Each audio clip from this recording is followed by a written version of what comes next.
today with us, we have Nick Seaver, who is a assistant professor of anthropology at Tufts University, and who pretty recently released the fabulous book, Computing Taste, that we're going to be talking about today. Nick, welcome to Money for Nothing. Thank you. Yeah, no, this book is like great. I really, really like it. And it's so cool to read an anthropological take, a technologically oriented anthropological take of a topic that gets dealt with in so many ways that often kind of take the technology and the social aspects of the technology, especially within those companies, kind of for granted. So I think that this work is doing like really fabulous work. And it was really, really exciting to read. So to get started, I guess, to start from the most basic point, maybe, what is a recommendation algorithm? Ooh, okay. This is good. This is complicated already. So the basic idea with recommendation, and I think we're now at a point where a lot of people have some familiarity with it, is that these are any sort of computational software system that tries to suggest new material to you on the basis of some kind of information about your preferences. That's like a super broad way to put it. I think a concrete way that's useful is to do it historically and to say, okay, well, the earliest recommender system for music in the sort of contemporary sense that we would say nowadays was a system called Ringo. It came out of the MIT Media Lab, out of Patty Ma's software agents group there in the mid-90s. And basically the way that worked is pretty recognizable even today. You would fill out a sort of survey of artists and how much you liked them. And the system would do some basic correlations, statistical measures between you and other people who had filled out that survey. And it would basically recommend stuff that other people who were mostly like you had listened to that you had not. So if you liked 90% of the same things as someone else, but there's some other artists they like that you didn't mention, let's recommend that to you. That basic idea ends up being called collaborative filtering. And that's more or less the beating heart of most recommender systems, all the way up to basically the present day with some changes. So that's kind of like the basic, like what they do. I think the amazing thing, or the really exciting thing that you do in this book is kind of dig into what they are or how they're put together, because like from that description, one might assume that there's like a standard pat way to deal with this problem, and there's kind of like a technically correct solution, and then it kind of works in something like a straightforward, basic, almost contextless manner. And this book kind of explores the ways that, in fact, if you dig into how recommendation algorithms are generated and how they change over time, it's anything but that. There are all these other kind of messy cultural factors, product beliefs, and all kinds of things that really shape how these programs are put together and how they work. Yeah. So I think one of the funny things about recommender systems as a kind of domain of engineering work is that there's really no way to know whether they work or not. Right? There's no objective measure that you can say that's a good one, right? Like that's a good recommendation. Now, arguably this is true even in domains where we think it's not true, like airplanes or something like that. You say, well, as long as they fly, people do study airplanes from this perspective and say that's not quite true there. But nobody involved in making a recommender system is going to come out and say, yes, there is one objective way that recommender systems should obviously work. And once we achieve that, then we will just know that we're done. And so what you end up with are a lot of efforts to build recommender systems, to tune them, to change the data that they work on, to change the way that their results are delivered, that are also tied up in this question of like, what is a recommender supposed to do? How do you know if it's done what you want? And maybe, what should you want anyway? And I think that that's a really important question to stay with when we're talking about music recommendation, really any recommendation, but I know music, so let's stick there. But music recommendation in particular, because a lot of people all around have assumptions that these systems work in like one obvious way to one obvious kind of goal. And nothing is obvious actually about these systems. That's why one of the reasons I like anthropology as a field is because we get to go in and ask kind of silly questions and pretend that nothing is obvious to us, right? Why would you even want a recommender system in the first place? It seems super obvious to the people who build it, but I don't know, maybe it's not. Just to focus in on that point for a second, that there's no, I guess, outside of a recommendation of a specific recommendation system way to evaluate the functioning of a recommendation system. And is that because at one level, like it literally, almost from like a set of like a business tactical decision, it's unclear what an ideal recommendation result would be? Or is it because there's something more ineffable about, like you're saying, like what a recommender is supposed to do, or as it like likely is, like both? Yeah, I mean, I guess I should say it's not that there's no way to evaluate whether these systems work or not, but rather that are so many ways that you could evaluate whether they're going to work or not, that there's not one specific way. And yeah, I think you sort of nailed it. There's, on the one hand, like a business goals question, right? Of like, what's this recommender for? Why do we have one? If I run a platform and I have a recommender system, what do I want that recommender to do? I think there's broadly a kind of convergence about what these things should be doing in industry. And I talk about it a little bit in the book, which is to say, the goal of a recommender is to get people to keep using your system. There's a lot in between there, right? There's a lot of like, okay, well, what does it do then to get them to keep using their system? Does it look up their personal information and blackmail them into staying? Right? No, it does. What does it do? It should do something. It should give you something that you want. Okay, well, how do we know if you're getting what you want? Maybe you stick around on the platform, right? Maybe we measure your satisfaction in terms of how much listening you do, and surprise, that's great. That metric is the same. Right? We want that as our goal. We want you to listen more. We want you to stay on Spotify or whatever, and we're going to measure how satisfied you are in terms of how much you listen. So broadly speaking, there's that as a kind of common metric that I talk about in the book. But I do think there's this deeper question that, I try to take seriously the idea that building a recommender system is something reasonable to do, that there are, there's a logic behind it. It's not just this sort of venal, I'm going to make a lot of money for big streaming companies, because, for a long time we had recommender systems without any big streaming companies. They're not the same thing as on-demand streaming. And so I think there's fundamentally a question about taste, actually, and about what the object of a recommender system is. Because taste, as people in the social sciences tend to know it, is a weird thing, right? It's hard to say what a recommender system is doing. It's going to recommend you stuff that you don't know about yet, in theory, ideally, that you might like, because you might like anything, but you won't like everything.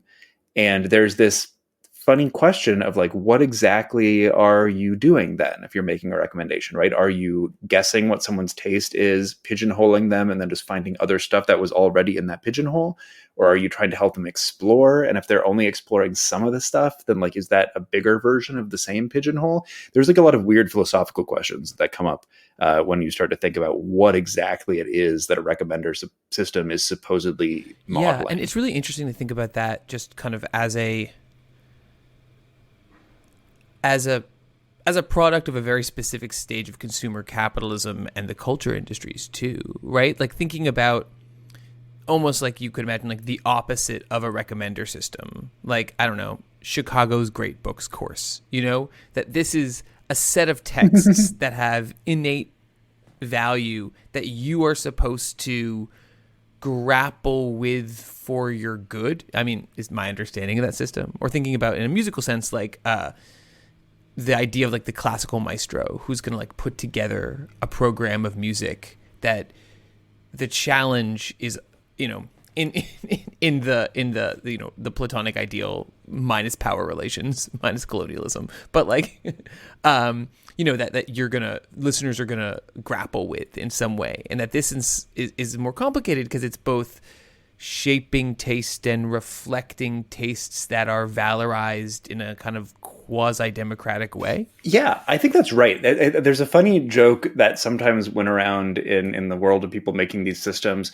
which is that, you've got all these features in a big recommender system, about the kinds of listeners that listen to a song, or maybe your system has some audio data, and so something about, whether this song sounds particularly electronic or not. Wouldn't it be easier if you just had a feature that said whether the songs were any good, and you could just recommend music based on whether they were good or not? And it's a joke about that exact thing, right? A joke about that idea of like, one way to do a recommendation would just be to imagine that there's some quality of objects that means they're good.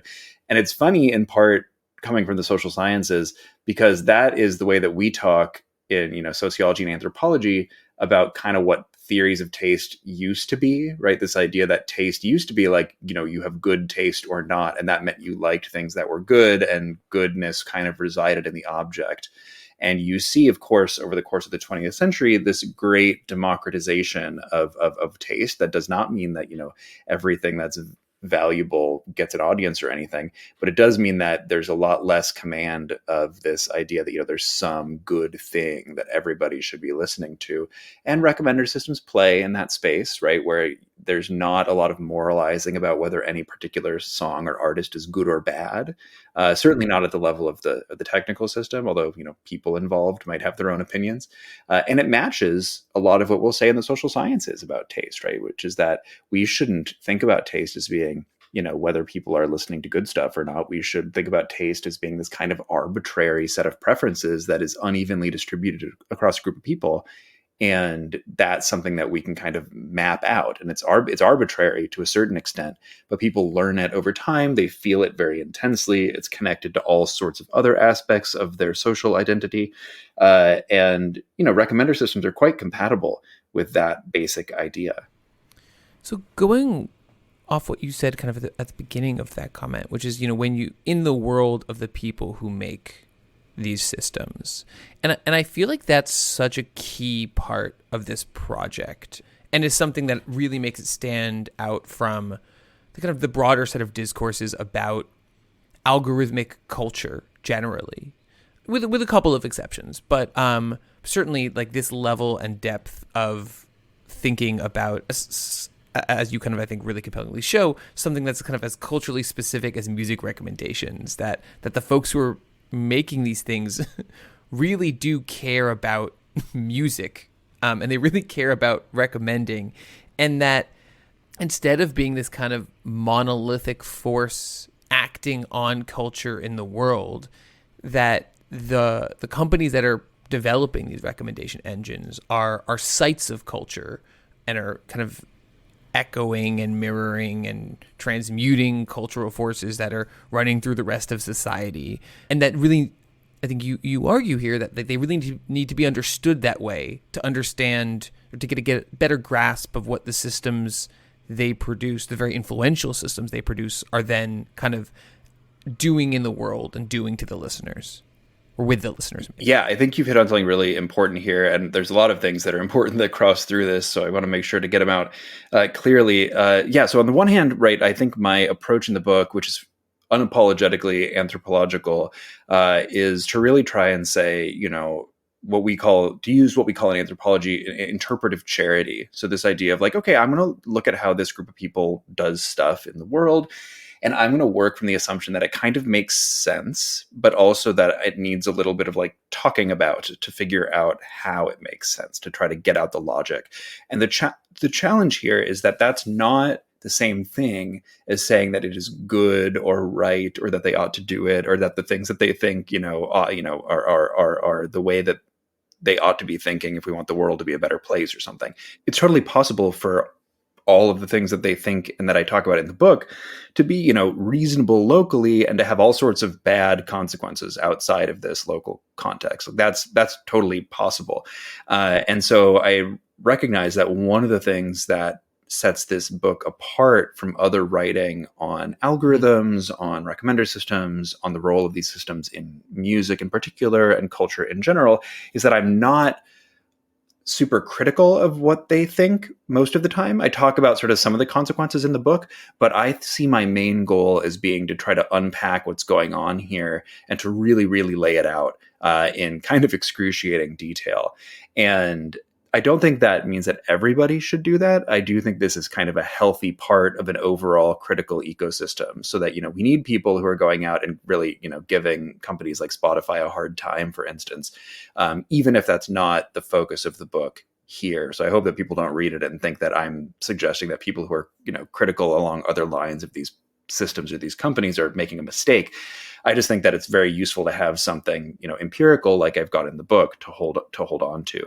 So the other thing that's interesting here is this question about culture, right? So there is one line of critique of recommender systems which I have been annoyed by for a long time, which is this idea that recommender systems are technology with a capital T, and they come into the world of culture with a capital C, and they mess it up. Right? They come in from the outside of culture and they screw up what culture is. They don't get culture. They make it so that we can't, that culture gets distorted in their image and all of that. And the problem with that argument, there's a lot of problems with that argument. One of which is that it assumes that our culture doesn't have technology in it already, and the other is that it assumes that our technology doesn't have culture in it already. So to give two examples, music, I find a really interesting domain to think about, precisely because it carries all of these ideas about, human expressiveness. It's the universal language. It's this like uniquely emotional medium that we think of as being very deeply human. And yet it's full of technology, right? There's microphones and instruments and recordings and streaming services and concert halls and all of this stuff. We don't have music without technology. So it's always embodied this kind of paradoxical position of representing the human in a very, substantial way for people, but also being chock full of technology. Mm-hmm. And on the other hand, recommender systems exist in the world, right? They are full of people. These systems, they're designed by people, they're updated by people, they're revised by people who work in companies and have all sorts of ideas about the way they want them to work. And those people are informed by culture. They're not stupid, right? They know something about what they're doing. And their work, the results of their work, these recommender systems, go out in the world and they affect culture. They don't only affect music by being better or worse at representing music from the outside. They affect music sort of from the inside, as it were, right? Like what it means to listen to music today is different than what it meant to listen to music in a world before recommender systems existed. And that's not to say that that's good, but rather to say that that kind of influence in the cultural sphere happens not because technologies come in from the outside, but rather because technology is at the inside, technology is at the core, or one of the things at the core of what happens when we listen to music. And so, of course, it's going to shape the way music works. And that's why it's so important to study, not because we need to kick it out, but because it's going to have these effects. And then there's actually one other line that you mentioned that I thought was important too, where you mentioned that I describe how these people in these companies and research labs that I talk to, how they care about music. And I think that's also really important to keep in mind as well, is that critique of, technology coming in from the outside and screwing everything up is often predicated on this weird idea that the people who work in these settings don't understand music, they don't care about music, they don't have any interest in music whatsoever. They're not legitimately interested in music. That's not true, right? The people who work in these companies, at least the ones that I spoke with, understood their work to be motivated by a really strong care for music. Now, that doesn't mean they can't screw it up. That doesn't mean that the things that they do can't be bad for music in some big sense. But what it does mean is that we shouldn't be so quick to say, oh, well, if only they knew about music and cared about music, they would do the right thing. Because we don't know what the right thing is, right? It's not obvious. And they are definitely motivated by a care for music. It just manifests in this particular way that some people think is evidence that they don't understand music at all. But I don't think that line of critique gets us very far. Yeah, and I mean, I would even add another gloss on that critique, which is I think that the recommendation systems have come in and screwed up music. Music has a, as you're kind of saying, like, has a very real history, and it's not like radio stations weren't fundamentally shaping the categories and genres of musical production prior to Spotify. Like these, there's a long history. I mean, I read this as just not just another, but as another chapter in a long history of the kind of economic / technical construction of musical listening that goes back to, in some ways, like, what I would argue is the creation of modern music as, modern commoditized music at the turn of the 20th century with Tin Pan Alley and sheet music. Yes, the advent of recording, or the advent of sheet music, or the advent of, Right. concerts that feature music by more than one composer, right? There's lots of spots that you could imagine going to draw out this history. I do think it's important. Get your technology out of my CDs. Yeah, exactly. I miss the old days where there wasn't technology in the way and I just got to listen to my vinyl records, right? But I think it's important to keep in mind that while that argument is I like it and it makes sense to me, and it's an argument for thinking about, there's always been, to a certain extent, a kind of like other than music influence in music, which suggests it's not really other than music. I don't want that to be a way to dismiss all sorts of critique, because, like, sure, yeah, there's always been mediation, there's always been, record industries and all these, CD deals with DJs and radio stations or whatever. Of course, there can still be problems. Now, I think the important thing to keep in mind, though, is we don't want to hold out some sort of like unmediated, pure version of music, because that has never existed. So we would do well to remember that the alternative to any of these systems right now is not some world where, like, obviously music just works in some normal way that we can go back to with no problems. So I don't want to dismiss the critiques. I think actually this is a way to take them even more seriously, because you want to say, well, yeah, this is the very stuff through which people encounter music. So, like, the argument I make in the book, is it's called computing taste because it's partly, joking on that there's no accounting for taste idea, and saying, well, here we are, we're doing it all the time, all this accounting. But it's also trying to suggest that taste is like the object of computing in a really serious way here, right? Taste is changing as a result of these computational systems. And it's not changing because they're wrong. It's changing because they are becoming part of the infrastructure through which we find and listen to music. So, you kind of gave a pocket history a little while ago about the ways in which this process of computing taste changed. But I thought it'd be worthwhile to kind of go through, it's not perfectly stadial, but you kind of have a distinctive development that you sketch out throughout the book in a little bit more detail. And to start with, you kind of describe this idea of collaborative filtering, of kind of creating almost like self-reported taste fingerprints, and then, suggesting people, you like Radiohead and you like Tricky. You like Radiohead and Tricky and also Bjork. So, like, maybe I would like Bjork, as like a very, very simple version of how that would work. But you right. Also, you couple it in the book with a really, really fascinating discussion of the perceived problem of too much music and the ways in which these early recommendation systems were being designed for this seeming problem, which, may have existed in the world, but I think it does, your technique of just saying, well, it definitely, the perception of that problem definitely existed for the people who are making the algorithms. And just denaturalizing that, like, endlessly stated complaint was so fascinating to me. And I'm wondering if you could talk a little bit about that, and about how you're thinking about these early recommendations systems connected to that. Yeah, so this is part of the book that really started to come out for me while I was working on revising it from my doctoral dissertation, which it started as, into the book it became. This idea of, like, why do recommender systems exist, right? What are they for? What is the point of them? And basically, if you ask anyone, I'm fairly confident in this still, if you ask anyone who makes recommender systems why they do it, they will almost always say something about information overload in response, right? The reason we have a recommender system is because, there's 40 million songs on Spotify, and how are you going to pick what to listen to. This is true back through history. It does not require 40 million songs on Spotify. I mentioned Ringo earlier. If you read the papers about Ringo from the Media Lab group, every single one of them talks about information overload as the background condition under which it makes sense to have this sort of thing. And it was one of those things that, I'm from, broadly speaking, the same sort of cultural universe as the people who build these systems. And it made sense to me, right? Sure, I get it. And then I started thinking, I don't know, is it a problem? Or like, if it is a problem, who is it a problem for?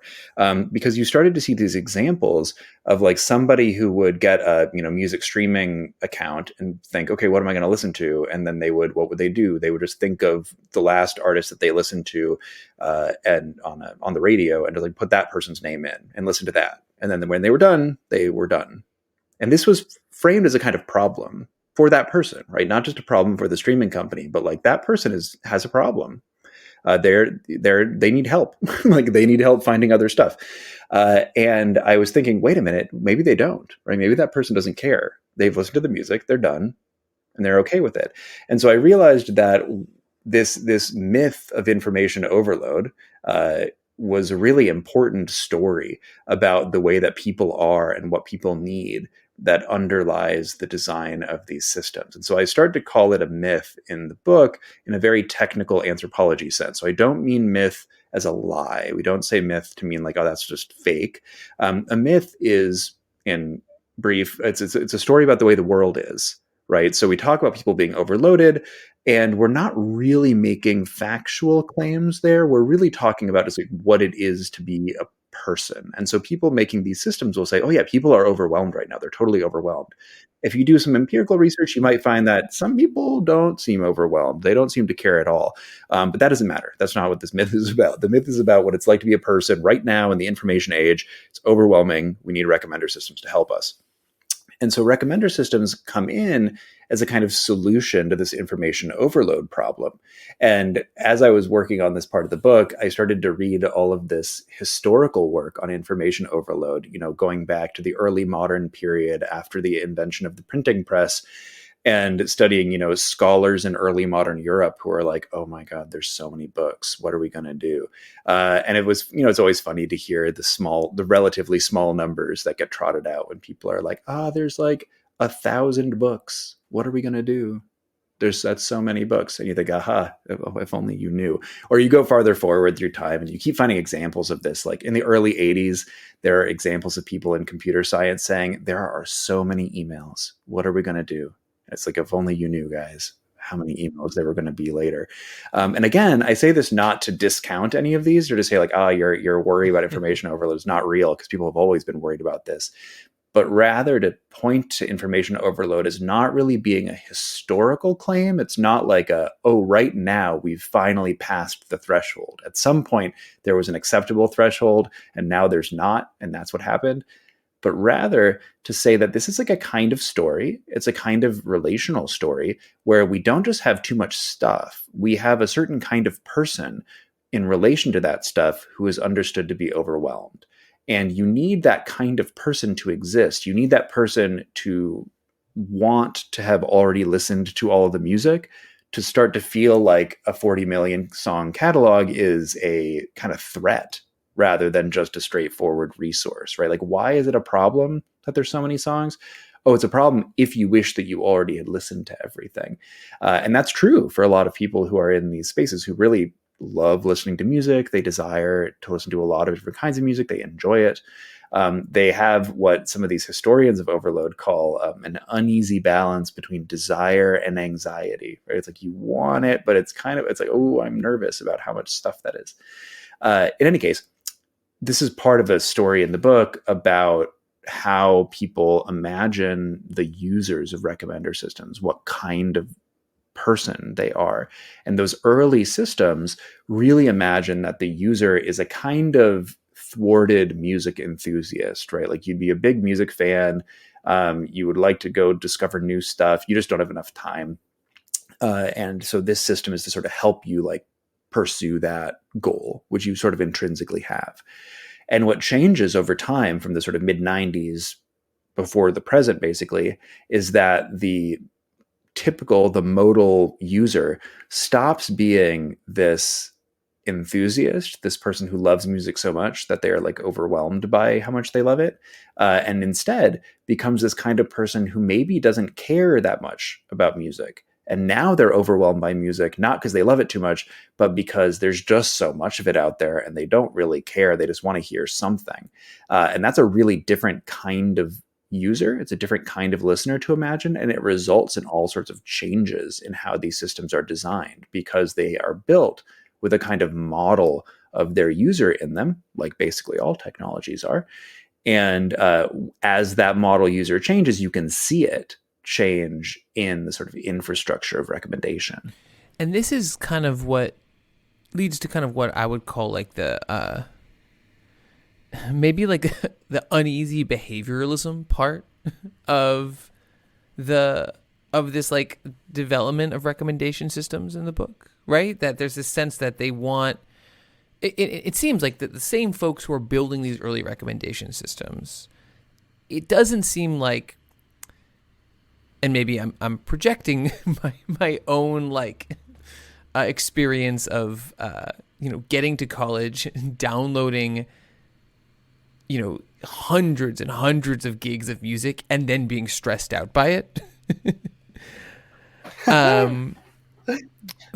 But it seems like that as that sense of overabundance and the problems related to it, of the certain like pitchforky cohort that works in these tech companies, seems to go throughout maybe. But there's a period of time where the sense of it seems like as these systems get maybe more incorporated into companies, as they get access to more data, where they stop shifting. I think you describe it as a shift from kind of a musical taste as a kind of something that you could self-identify, into musical taste as kind of a almost like a demographic description of listening habits that you would fall into. Yeah. So the way that I would put that is that you have this real change in the object of recommendation. So I mentioned that, basic collaborative filtering idea of like, here's your ratings. We're going to find other people who liked what you liked. I can't remember exactly the point scale for Ringo. I want to say it was like 7 or 9 points or something like that. Really like kind of detailed. It's not thumbs up, thumbs down. It was like explicit ratings. One thing that happens over the course of this history is that you see a real transition from, I should say the way that the recommendation would happen then is that at some point in the system, there's a predicted rating, right? An idea like, okay, you're going to like this movie on Netflix 5 stars. And so we're going to show it to you. And for a while, like a platform like Netflix would actually show you that. They'd actually show you, we guess that you're going to like it this much. I don't know if they still do.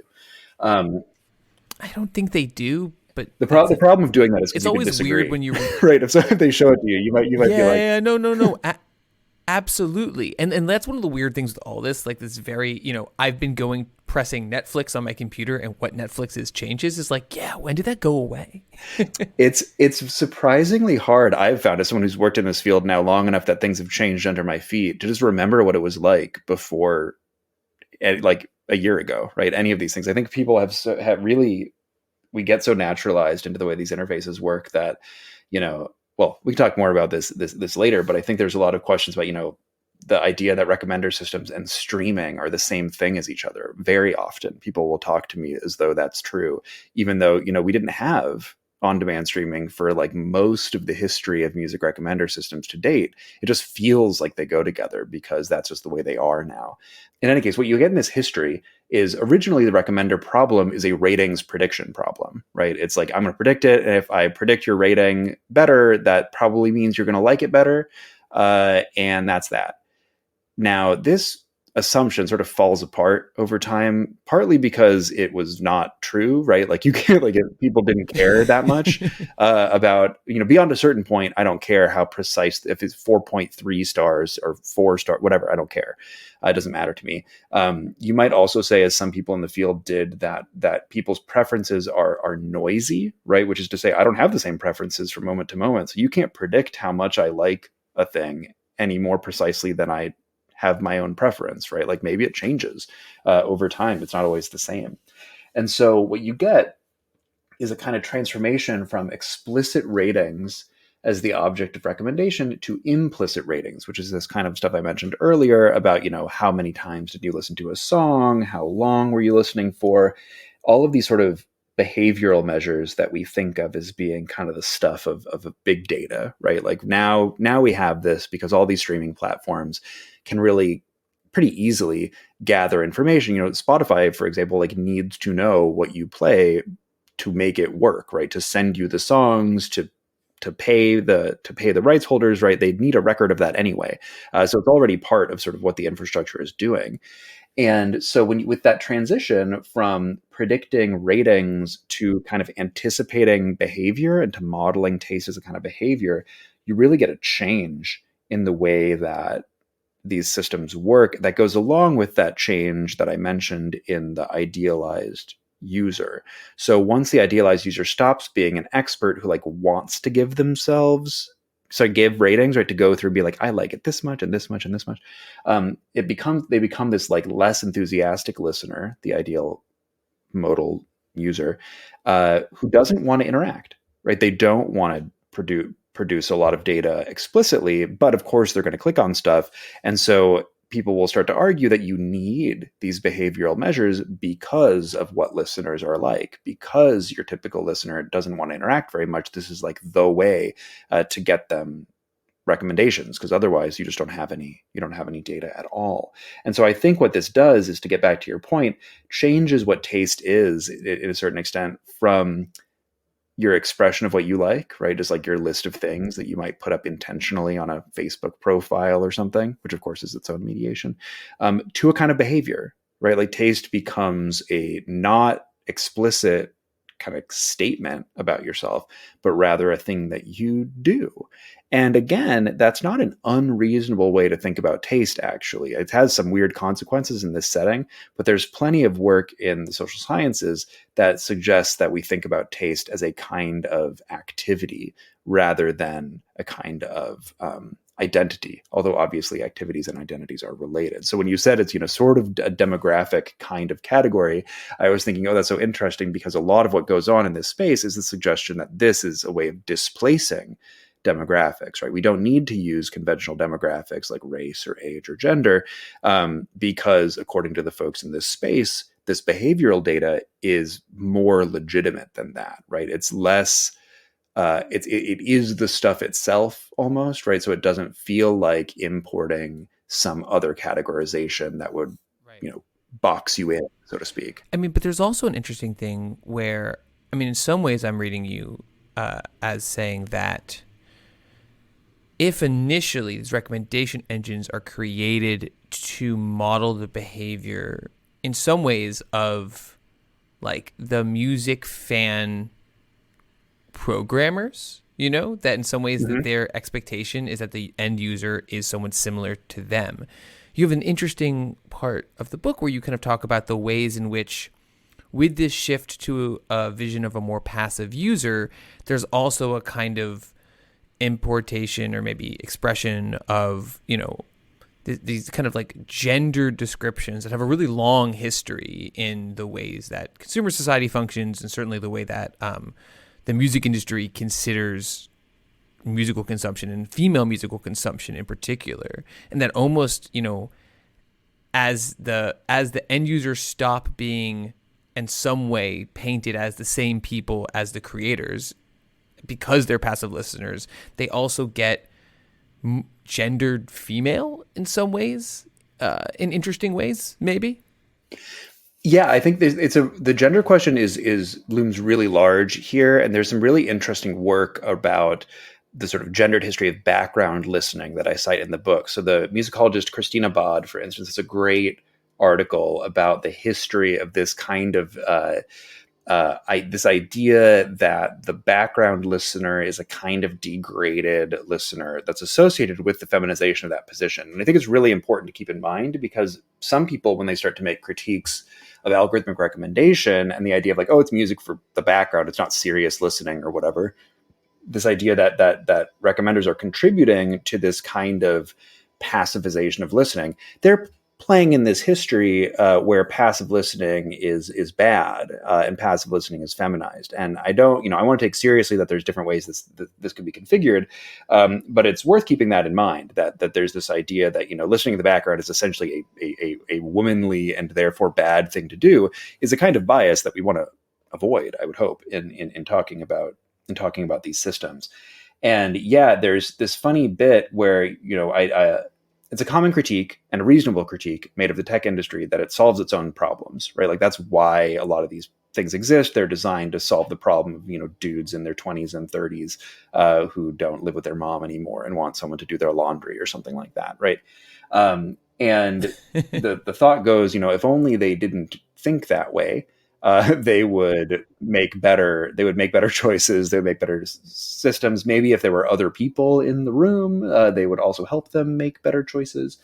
And I think that what you see in this part of the book is that, by the time I was doing fieldwork with these folks in the sort of early 2010s now, you saw people really take to heart the idea that they were not like their users, and that was important for them to remember. Sure. However, the terms by which they understood themselves to not be like their users were sort of particular and not ones we might want to agree with. So that often, as I argue in this chapter in the book, came out in the sense of like, okay, well, we're all really big music fans. That's why we work at these companies, right? That's why we do this. So our tendency is going to be to find things that real music nerds think are interesting, to find those interesting, and to underappreciate what's useful for someone who's not that into music. Right. How do we learn things about people who are not that into music? Well, at this point in time, the answer was not like go out and interview them, but rather take advantage of these huge stores of trace data that we have in our logs and use that as a sort of scientific, privileged source of information about what users are like. I should note that this is, in some sense, part of the book that I think has maybe aged out already from when I did the field work, in that a lot of these companies nowadays do have user researchers in-house who are doing much, much more qualitative work with users than I ever saw when I was doing fieldwork with these companies. Now, 2014 was the bulk of the research for the book. So like that's one thing that I do think may be changing over time. But certainly at the time, the fact that these logs of behavioral data were kind of a privileged source of information made it possible for someone to say, I'm not like them. I should not pretend that I know what they want, which we might say, good, that's right.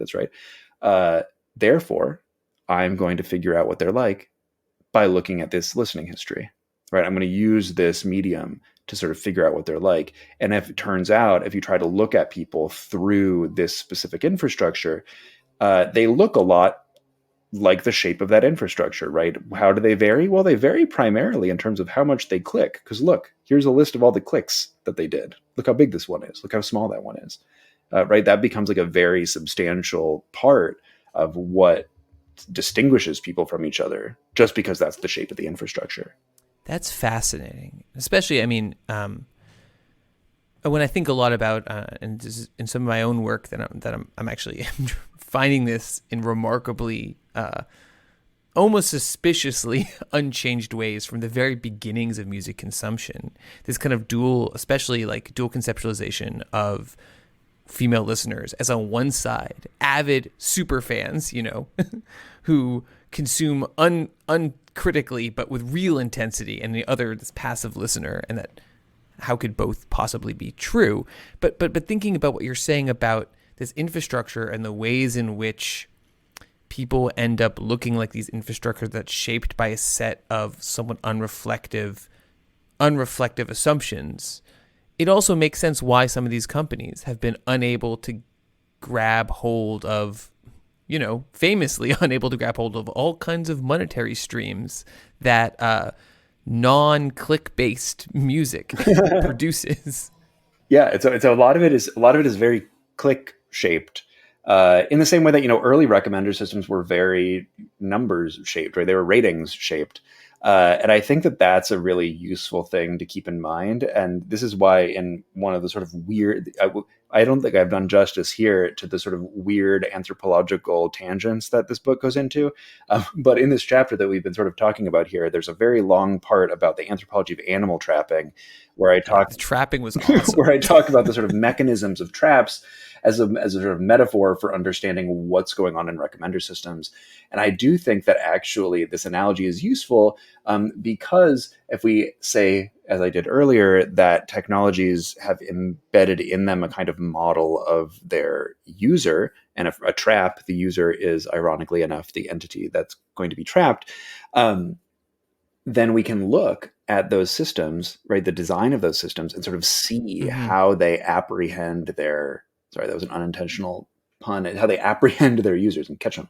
And I think that we can start to imagine, other ways of doing this and say, well, okay, if you're click shaped now, then of course we're interested in clicks. If you're ratings shaped, then we're interested in ratings.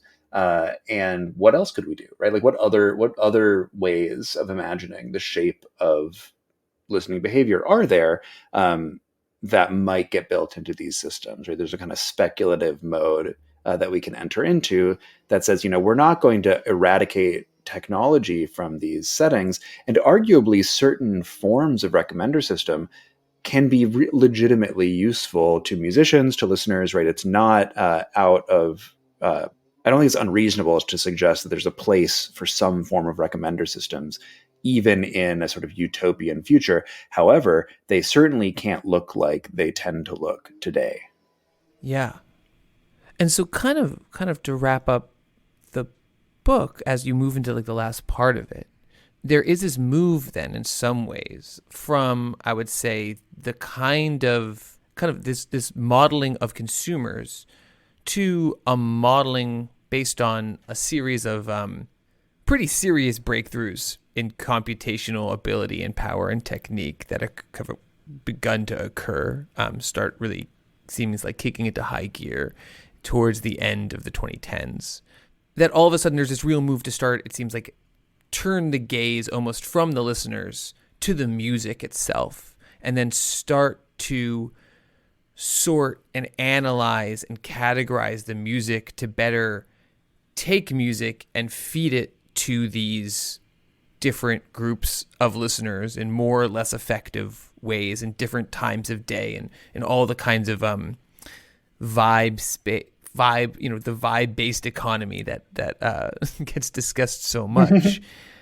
And this kind of like proliferation of genres that if anyone remembers like Spotify's like year-end reviews in like 2018, 2019, where you're like, you're into like moody dream pop and you're like, that's not a genre. And you kind of break this down, this whole process, I think, in a really useful way as the difference between sounds and scenes, as ways of thinking about genre and ways of thinking about music, that kind of undergird this like next development of kind of computing taste. Yeah, that's a great way to put it. I think that in this discussion of genre in the book, I'm really, beholden to some great accounts of genre and the development of genre by sociologists and musicologists. So one of those people is Jen Lena, who's got a great book called Banding Together about how genres come into existence.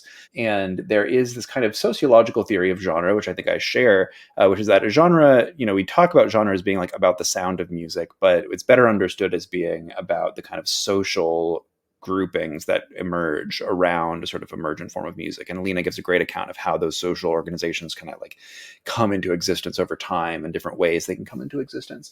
But something like, what you're describing that Spotify does, for instance, is a little bit different, right? Like if you are an artist and you put your music on Spotify, you might discover that you're part of a genre that you did not realize that you were a part of. That you will turn out in the end that you were actually in this genre all along. So the musicologist Eric Drott has written about this and has a great point, which I repeat in the book, which is that this changes what genre is from the reason that music is similar, right? The reason music of the same genre sounded similar before was because you knew what genre you were in, and that was what you tried to make, to being a kind of post facto description of musical similarity, which is no longer the reason that the music is similar, right? It's sort of now a label that gets attributed later on. It changes the kind of thing a genre is. And so then I also cite another musicologist named Tom Johnson, who's got some great work on what he calls genre craft, which is, how do genres emerge under these conditions? And they emerge in all sorts of weird genres emerge in all sorts of weird and contingent ways, right? There's lots of different things that can go into what a genre is when a genre is kind of like a cluster of points. And I think one thing that is surprising to people, or I know it was surprising to early readers of the book, is that you get to, chapter 4 or something, I think it is in the book, where I start to talk about musical sound. And they say, wait a minute, what have we been talking about this whole time? I thought we were talking about like musical data. And, we haven't been, because for most of the history of music recommenders, musical audio has not been part of it, right? It's been, tangential to the way that music is recommended. It's much more, listeners who listened to that also listened to this. And that's it. That doesn't have to be music. That could be recipes. That could be jokes. That could be hotels. It doesn't have to be anything, content specific. However, since the beginning, I don't want to say that it's a new thing, but since, even since the mid 90s, there have been people trying to integrate content-based stuff into recommenders to say, well, of course, there's this intuition that the reason you like a piece of music has something to do with what it sounds like. It's not just, what your friends like. And so people try to bring it in, and music is a funny domain because, there's this idea of sound and mathematics that makes it seem particularly amenable to being captured by a computer, right? You don't have quite the same thing going on like Netflix, for instance, where you would have like a machine vision system, like watch a movie and tell you what genre it is, at least not that I've seen. Certainly not as prevalent as in music, where there's really a lot of work that imagines like, well, it seems like if humans are listening with the sort of frequency analyzers in our head, then why can't a computer do the same thing? And I talk about that a bit in the book. In any case, audio data is part of these systems, but it's often a sort of optional part. And it's brought in sort of little weird ways into the ensembles that are these recommender systems in the end. But that begins to change in a big way. Yeah, so I think that like you start to see a lot more inclusion of audio data as it becomes more computationally tractable to do so. And because if there's any consistent thrust here, it's that people are always adding more and more and more and more data sources into their systems. And so sure, why not? Why not use audio? I sort of outline in the book one method of representing the audio data. And I do try to go to pains to not call that the music itself. It's very handy to imagine that the audio is like actually the music, but as philosophers of music will make this point, but like there's a interesting and thorny question about what the music itself actually is, right? Like what is the reality of a song? Is it a particular recording? Is it some abstract entity that the recording is like part of? It's a weird question if you dig down into it. And so I don't want to suggest that the audio is like more real than some other data about the music, but many people take it to be, actually the music. It's the audio data. That's the real stuff. But even then, there are so many options in how it's represented, how it's parsed, how it's, clustered together, that you'd be hard pressed to say that this is some like objective representation of anything. There's really a lot of ways that audio data can get analyzed. And some of the ways that might feel pretty objective result in outcomes that are very bizarre, right? So like a basic audio similarity system is never going to be used by a recommender system as like a first pass thing. You might say like, no, only give me that. Like only give me stuff that sounds similar. That's what I want. What will happen if you do that is you will get really weird similarity across genres that you think aren't similar, but that the computer, for some reason, thinks sound similar to each other.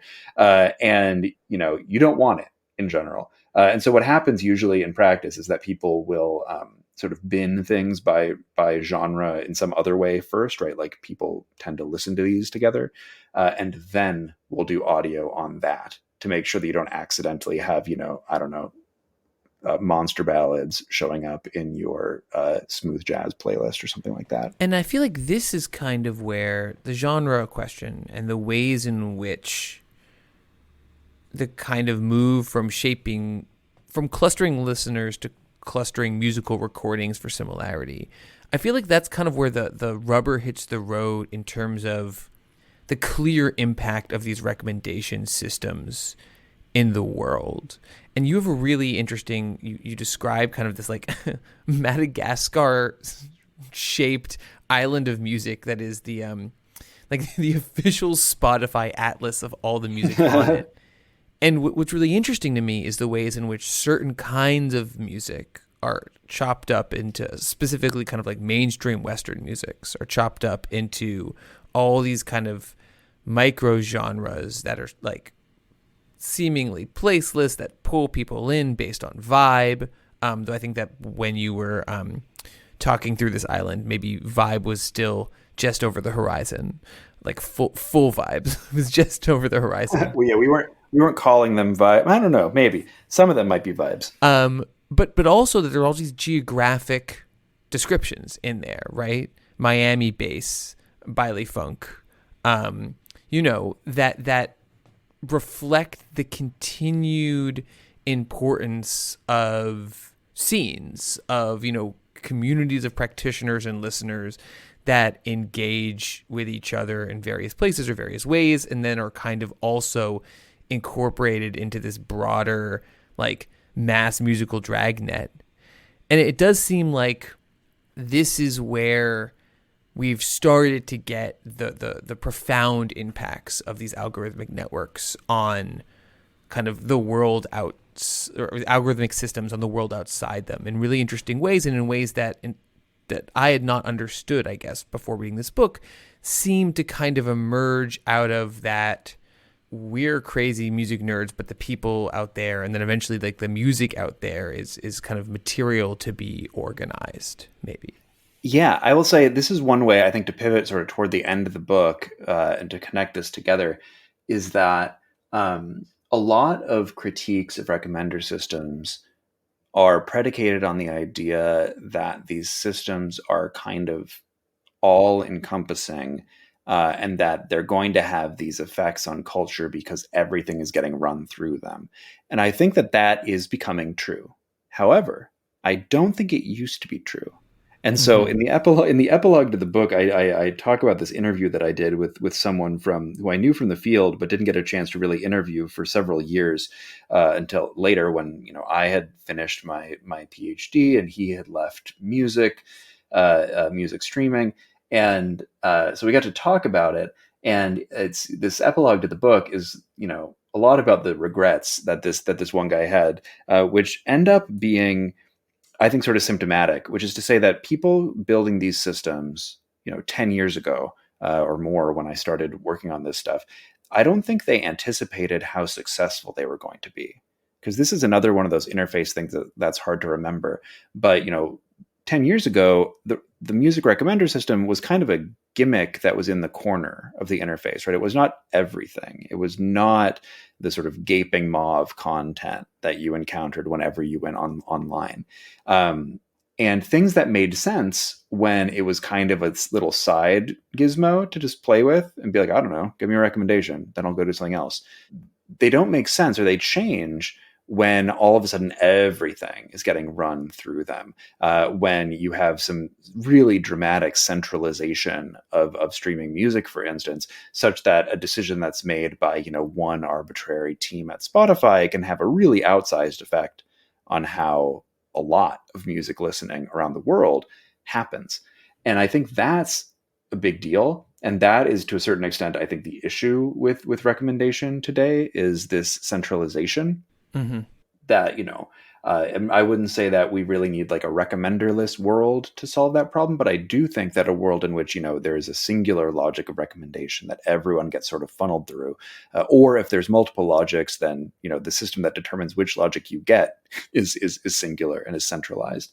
I think that's a big issue, and so you see some of that in it's almost anticipated in the book, where I talk about some of the colonial aspects of music discovery language, these questions about, drawing maps of the musical world and exploring them and coming back home with the goodies that you found from out there in music land.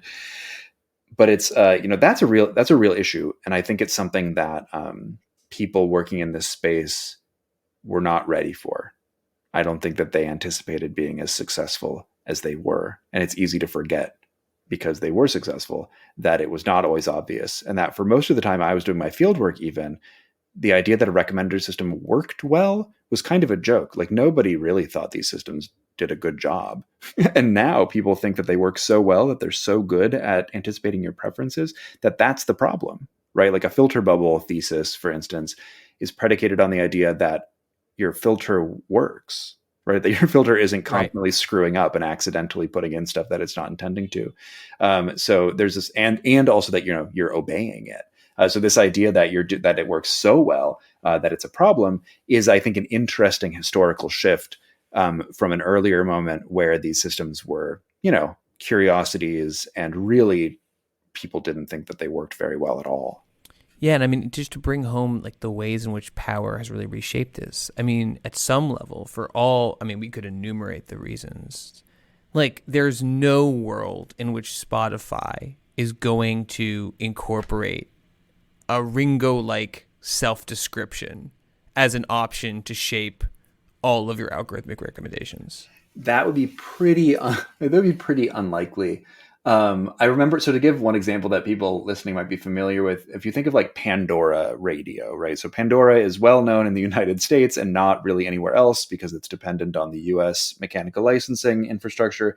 But Pandora has often stood as the recommender system that is very content focused because they have this famous music genome project where there's human experts tagging songs with a lot of musical attributes, and then they use those as a way to sort of make comparisons.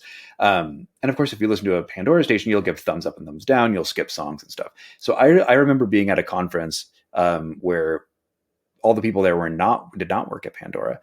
People were speculating about it, and they were saying, there's no way that Pandora does not use your skipping behavior as input into the system. Like, even though they say, oh, here's the audio data, whatever, like it would be foolish to not use all of the sort of, thumbs up, thumbs down, skipping stuff, turn up the volume, any of that behavioral data, because they have it, because people do it.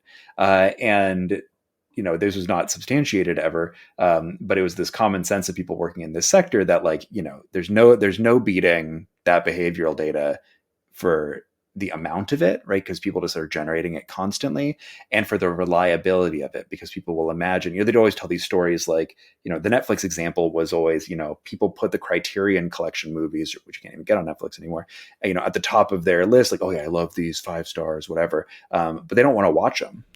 If you made recommendations of those, that would be a bad recommendation because it would not result in someone actually like watching that movie. You would be full of it, and you could argue, maybe you should do that. And I think there are people who've done research that suggest, what if we built a recommender system to allow that kind of behavior to work? You say, I want to be the kind of person who watches the Criterion Collection movies, and the recommender system is going to help me do that. Why not? And you could, in theory, tune it that way. But I think you're right that I would not expect to see that in a mass market streaming service of any sort, just because this idea that behavior is reality, this kind of behaviorist faith in what in data to show what's really going on is so strong that I think you'd be hard pressed to find someone who's like, yeah, sure, let's not do that. Let's let people just say what they like. There's a lot of interest in pointing out the differences between people's actual listening behavior and what they say about their preferences. And in this space, this idea being, when people talk, they lie, and when people actually listen, they're telling the truth. And I don't think we have to agree with that necessarily, but it is interesting to note that these can be very different from each other.